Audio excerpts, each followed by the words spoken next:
Fala, gigantes! Vamos lá! Seguindo a nossa playlist de conjuntos numéricos, hoje vamos falar do conjunto dos números racionais. Mas antes, claro, você não pode deixar de se inscrever em nosso canal e compartilhar o nosso vídeo. Ativar as notificações para não perder nenhum conteúdo do gigante. Vamos lá! É o seguinte, conjuntos numéricos, conjunto dos números racionais. Bom, aqui nós precisamos entender o que é que um número ele precisa ter para ser considerado um número racional? Muito simples. Vem comigo aqui. Um número racional é todo aquele que pode ser representado por uma razão. Para você que ainda não está familiarizado com esse termo, razão quer dizer divisão. Então, toda vez que eu tiver uma divisão, essa divisão eu posso chamar de razão também, ok? Bom, o número ele pode ser escrito por uma razão entre dois números inteiros, sendo o segundo não nulo. O que é que eu quero dizer de fato com isso aqui? Primeiro, vamos entender que o conjunto de números racionais é indicado pela letra Q, beleza? E esse conjunto é formado por todo número que pode ser escrito em forma de fração. Bom, então vamos pensar os números que podem ser escritos em forma de fração? Eu posso escrever qualquer número natural em forma de fração. Como assim? Muito simples. O número 3. Eu posso escrever o 3 como 3 sobre 1. Mas eu não quero escrever assim. Eu posso escrever o 3 como 6 sobre 2. 6 dividido por 2 vai dar 3. Ou seja, 3 é um número racional. Vamos melhorar isso aqui? Não é só o 3 que é um número racional. Todo número natural, ele também é um número racional. E eu vou pensar dessa forma também para o conjunto dos números inteiros. Todo número inteiro, ele é considerado um número racional. Bom, para além disso, eu tenho os números que não são nem inteiros e nem naturais. São números, de fato, apenas racionais. Bom, aqui eu vou dar um exemplo. Esse número aqui, 2/5, ele é um número escrito em forma de fração. Esse 5 ele é diferente de zero, ok? Então, até aí, tudo bem. Só que esse 2/5 ele não é nem natural, nem é inteiro. Então, observe que eu tenho alguns números, alguns é modo de dizer, tá, gente? São infinitos números que são apenas racionais. Eles não são nem naturais e nem inteiros. Então, a primeira coisa que eu quero que você entenda, todo número natural, ele é, de fato, racional. Mas nem todo número racional, ele vai ser natural. A exemplo disso, nós temos aqui o 2/5, tá? Trouxe apenas 3 exemplos a vocês, distintos, de como representar um número racional. Temos mais alguns exemplos, ok? Bom, aqui eu falo um pouco sobre a relação de inclusão entre o N, o Z e o Q. Para você que está chegando aqui de paraquedas, N é naturais, Z é inteiros e Q é racionais. Bom, qual é a relação que existe entre eles? A relação que eu acabei de dizer para vocês. Todo natural ele está dentro do conjunto dos inteiros. Ou seja, os inteiros têm os números negativos e os números positivos, e os números positivos são chamados de números naturais. Mas se você observar aqui, os racionais, eles englobam tanto os naturais quanto os inteiros, tá? Mas eu tenho esse espaço aqui, vazio, que é justamente para os números que não se encaixam nem da definição de natural e nem da definição de inteiro, ok? Então, o primeiro aprendizado que você tira aqui, tá? Todo número racional, ele é todo número inteiro, ele é racional. Todo número natural é racional. Mas nem todo racional vai ser inteiro ou vai ser natural, ok? É a primeira lição que você está aprendendo. Bom, trouxe aqui 4 propriedades importantes para a gente falar nesse momento. Aqui eu vou resumir todas as 4 em uma só. Nessa propriedade, ou nessas 4 propriedades, eu estou falando sobre operações com números racionais. Só que aqui, pessoal, eu preciso entender que nos números racionais, não importa se eu estou somando, se eu estou subtraindo, se eu estou multiplicando ou se eu estou dividindo.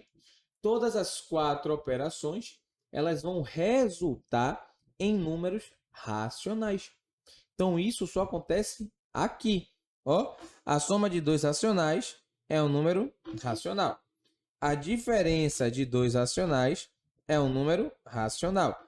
E assim com o produto e com o quociente. Aqui é multiplicação e aqui é divisão, certo? Então, aqui nós temos 4 operações que vão resultar em números inteiros. Ou, perdoe-me, números racionais. Ok? Vamos lá. Bom, aqui eu trouxe para a gente entender um pouco o que é os números racionais e como eles podem aparecer. Né? O que são os números racionais e como eles podem aparecer. Então, eu coloquei aqui tipos de números racionais, tá? Só para ficar didático para você entender.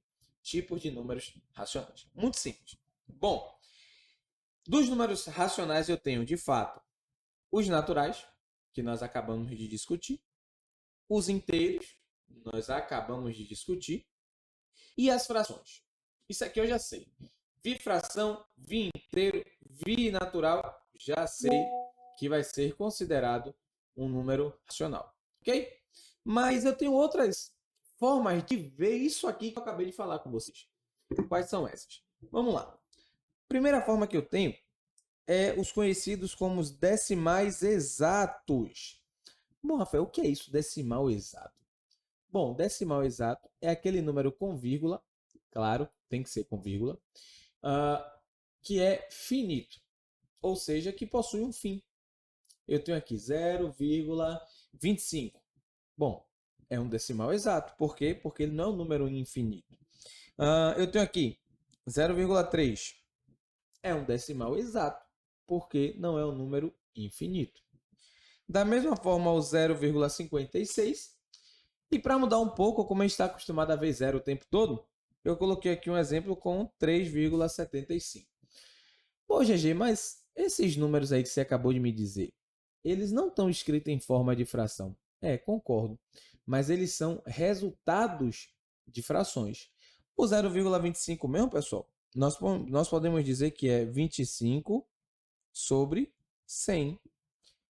O 0,3 é como se fosse 3 sobre 10.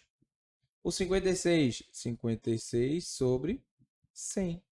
E aqui, muito simples, 375 sobre 100.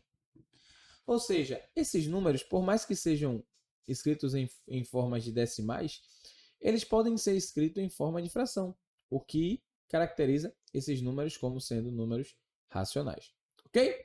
Vamos lá. E aqui nós chegamos na segunda forma de enxergar esses números, que são as dízimas periódicas, gente. Ó, muita atenção aqui. O que seriam essas dízimas periódicas? Algo muito simples. As dízimas periódicas são representações decimais infinitas. Mas espera aí, não basta ser apenas infinita. Além de ser infinita, precisa ter uma sequência repetida. Ó, precisa ter uma repetição de uma sequência.